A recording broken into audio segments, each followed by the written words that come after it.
decision was made decades ago not to have highways through our city.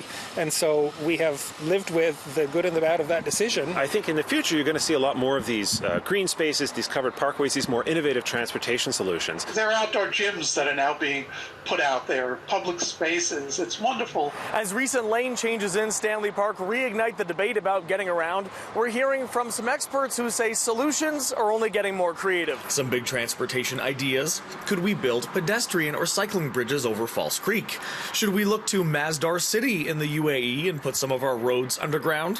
How about bike highways as they have in Europe? It can translate into all sorts of different kinds of infrastructure, whether that's a dedicated bridge, whether it's dedicated lanes within our roads, whether it's pathways. The best form of routes for cycling and for walking and for cars is physical separation if the volumes are above a certain level, but we don't have that much space. He says he'd like to see more so-called complete streets that connect local networks. It's something that accommodates all the different modes and is intelligently designed to make it work for all. Could we also build the space we need?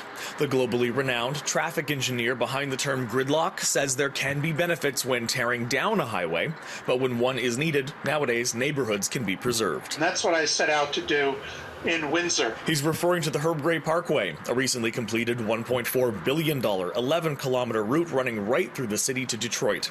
The 6-lane freeway was sunk below the ground level, and 300 acres of new green space was created, along with 17 kilometers of cyclist and pedestrian trails.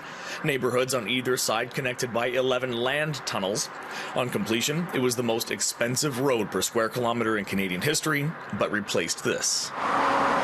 The community had to be there and you had to stitch it through. You have many places where it makes sense to either build over highways and in some cases to bury, but burying is pretty expensive, but it does return a lot of the right-of-way to the public. In Vancouver, you can find some areas where significant stretches of roadway have been built over, like Waterfront Road and Expo Boulevard, to create a public plaza at BC Place and Rogers Arena. I think there'd have to be some sort of cost-benefit study to see what the opportunity there can be through Canby Village and Granville from about 16th to Broadway are both heavily congested. Admittedly higher cost, but more efficient and more environmental greenways, then you kind of can have everything for everyone.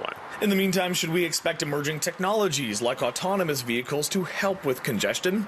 It seems the jury may still be out. What happens when it becomes cheaper to pay your autonomous vehicle to drive around than it is to park? That person says to the car, go home without me and pick me up at 5 o'clock. Suddenly you've doubled the amount of miles. In Vancouver, David Zura, City News.